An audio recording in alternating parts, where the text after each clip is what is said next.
We're going to break down 6 areas you should be focused on: how to manage, how to sell, everything commercial sales related. It is a good time to say that's in the rearview mirror now. It's time to look forward and get those strategies going because your agency deserves to grow.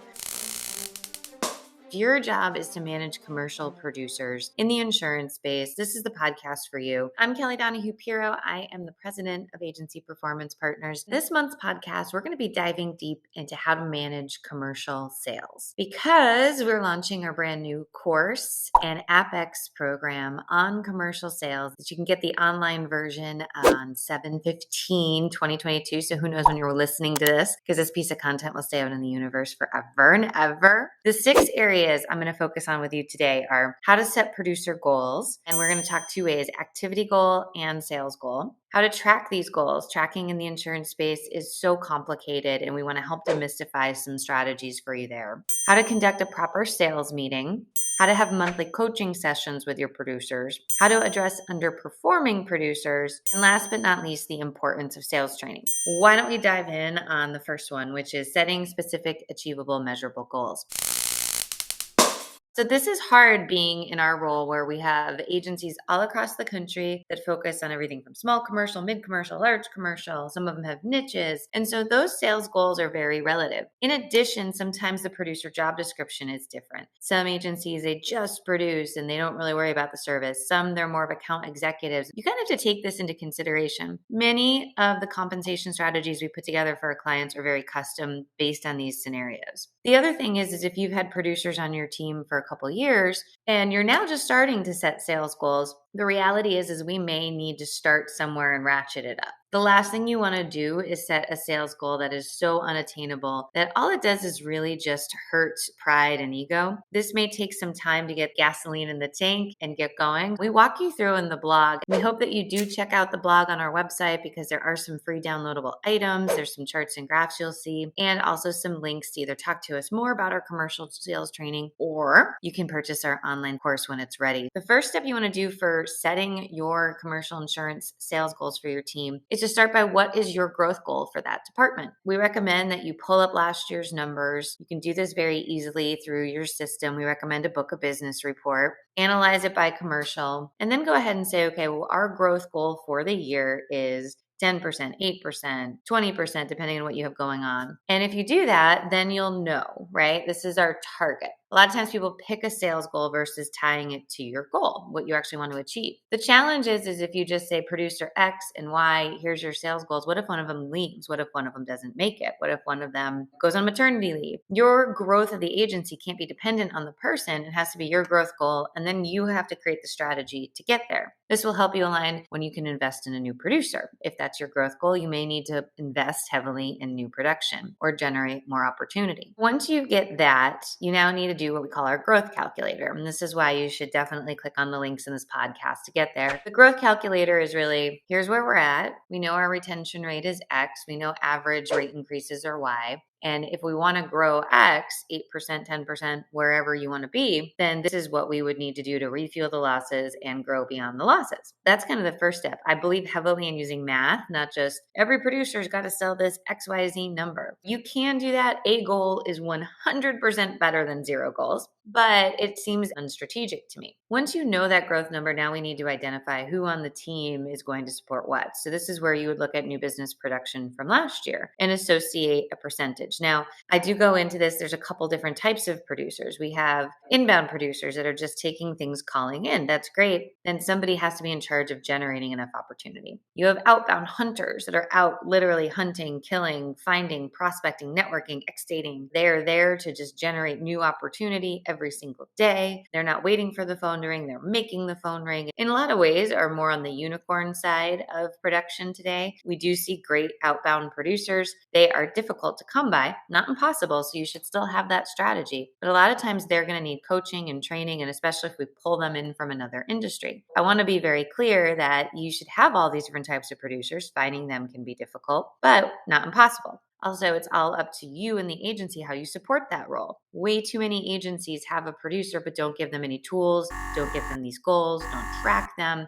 So both parties end up deflated and ends up really being a very big cost to the agency, which you'll find a lot of agencies like, I don't want producers, they don't work. And I always say, no, producers do work in the right ecosystems. And not every agency is prepared to do that right now, too. So you have to be honest. We also have what's called non-producing producers. These are people who have a book, they're comfortable, they bump into some new business, but by no means are they sales centric. They might be reading the newspaper half the day at the office, not super tech savvy. Those are the ones that can be a challenge. Now we also have, lastly, a new producer. A new producer has different sales goals than a seasoned veteran. And so they might be scaling up to those goals. So you have to kind of look at your mix and then assign based on growth what growth percentage should each person carry. And important when you're looking at setting growth goals is including your internal team. They are cross-selling. They're also catching a bit of new business. You do need to set a growth goal internally for cross-sells, referrals, things of that nature. And again, they are part of the grid that you'll see in the blog. So really dive deep into who should be getting what. And then you can break that down into premium revenue, what everybody should be focused on.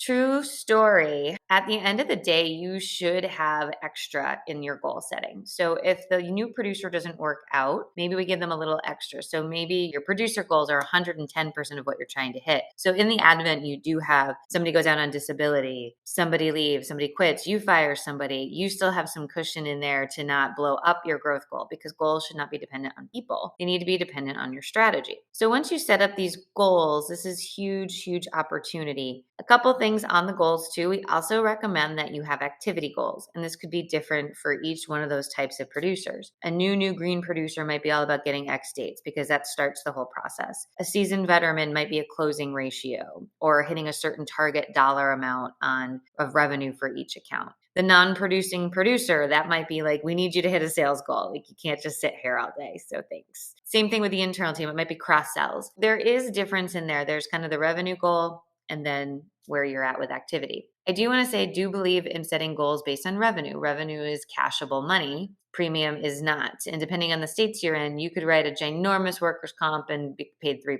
You really do want to focus on revenue because that's also usually how the producers are paid. As far as setting those goals go, it's going to take a little bit of work, but I recommend you do not pick a number out of thin air. You do not talk to your friends and say, this is what they do. You have to start somewhere, and wherever you are, the goal is to increase and improve. But the reason we need sales goals is it's much easier, much easier to hold a producer accountable when there is a metric and it's very clear what their job description is. Their job description is to hit this goal. So next up is, how do you track your goals? For many producers, they struggle with the paperwork, the tracking. Agencies have spreadsheets, which is never right, and we have better technology than that. Back away from the spreadsheets, people. It is 2022. At the time this is getting shot, we do not need to use spreadsheets. They are totally inaccurate. Many agency management systems have sales tracking in there if you know how to use them. Now, there is different opinions on should producers be in management systems. Producers need to be in a system that tracks their sales. They don't need to be processing endorsements. They don't need to be doing anything else. They need to put prospects and leads in so that they're growing a database for the agency. That is a top secret secondary amount of sales. There's some database out there that we can harvest and network and market to. And if a producer doesn't work out, the agency can take a new producer to work those opportunities. So they do need to be using something. Our recommendation is you look inside your management system first, because great news, it's there. You pay for it. Inside of our new sales training, we have guides for AMS 360, Applied Epic, and Hawksoft on how you can track your producer team in there by pulling simple workflows and pulling some reports. There's also outside CRM tools, which are great. And I always say, you know what? You have to enforce that people are going to use this. I want to be incredibly clear. Just because they're in sales does not mean that tracking and data entry is not something that they need to stay away from. The modern salesperson is using a Salesforce tool. They're using a HubSpot. They're using sales strategies. They're using data entry. In very few industries outside of insurance do people have such an apprehension for typing in name, address, and a prospect. We're not talking about craziness, not talking about them, submitting applications or renewing policies and entering the data. I'm talking about entering a new lead into a system. So that does need to be part of their roles and responsibilities. Now, if producer gets big enough and you want to get them an assistant, amen. But until they do, they can do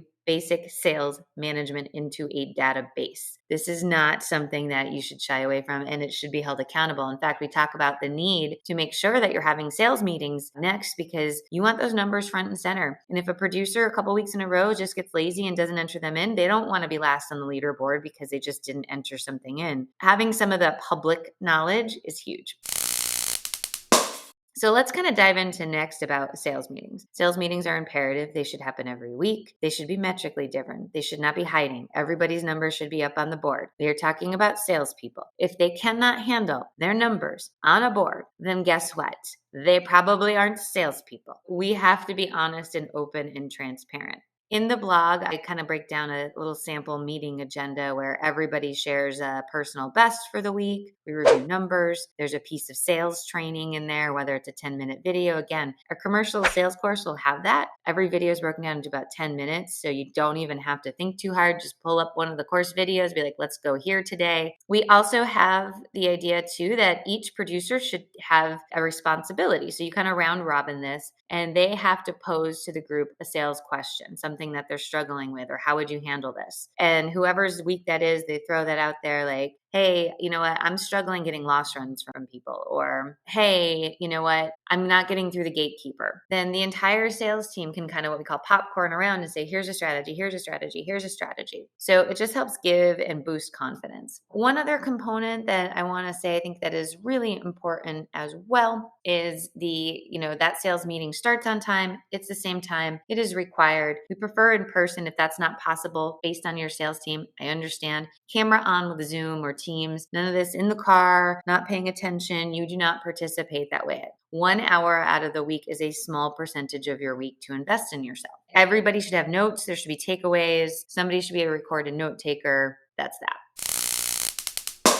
We also believe that every producer should have a monthly coaching session. So what that means is with their sales manager one-on-one, heavy agenda driven. That means that that's the time to look at the metrics one-on-one, address anything that's working, not working, celebrate success, challenge each other to keep getting better. And you might be saying, oh, I don't want to bog my producers down and want them out selling. No, Tiger Woods has a coach. Michael Phelps has a coach. Michael Jordan has a coach. 1 hour a month, again, is not rocket science. And this allows a vehicle to literally get deeper into everything. This allows a vehicle to address concerns, address the fact that you're pissing off your whole account manager team, address the fact that your average premium or revenue per policy is down. You don't have to then call a meeting like going to the principal's office. It's here, it's ready, you're prepared. Agent is prepared, we can rock and roll. And it's all documented too. I say the numbers are so important because they don't have feelings. People have feelings. So you want to feel your feelings. And what happens when you're feeling your feelings is you get clouded in your judgment, and that's not what we want. Now, addressing underperforming producers, this should be pretty cut and dry. Again, you're having the monthly coaching meetings. So when you're having your monthly coaching meetings, this is a huge opportunity to bring things to people's attention. And what we love about the coaching meetings is that it shouldn't be a surprise when someone's underperforming. The underperformance is sometimes okay if we're seeing the activity and we just need to have a little patience. If we're not seeing the activity, it is unacceptable. And you do need to address underperforming producers quickly. When other team members see that they don't have to produce if they're getting away with murder, watch your sales numbers tank. That is a holistically true story across the country. Underproducing producers are taxing your system. You need a strategy to move on from them quickly and address it. And the last is sales training. So you might be thinking like, we have a sales manager, they should be doing the sales training. And that is true. However, hearing an outside voice, having somebody else challenge people, having someone else hold people accountable. In this industry, we struggle bus holding people accountable. It is not our favorite thing to do. It's something that we put to the way, way bottom of our to-do list. And then lo and behold, guess what happens?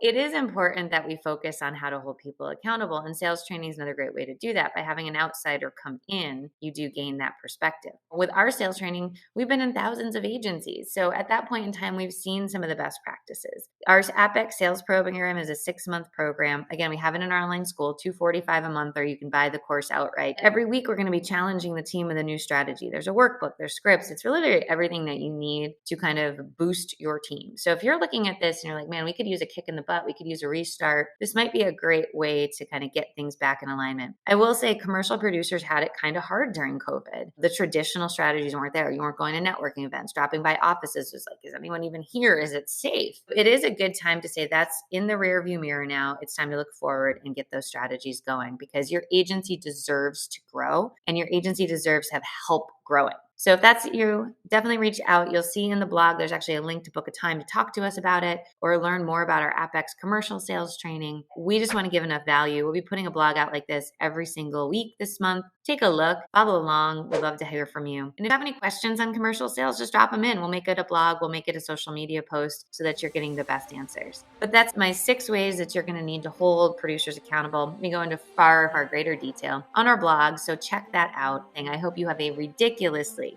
amazing day.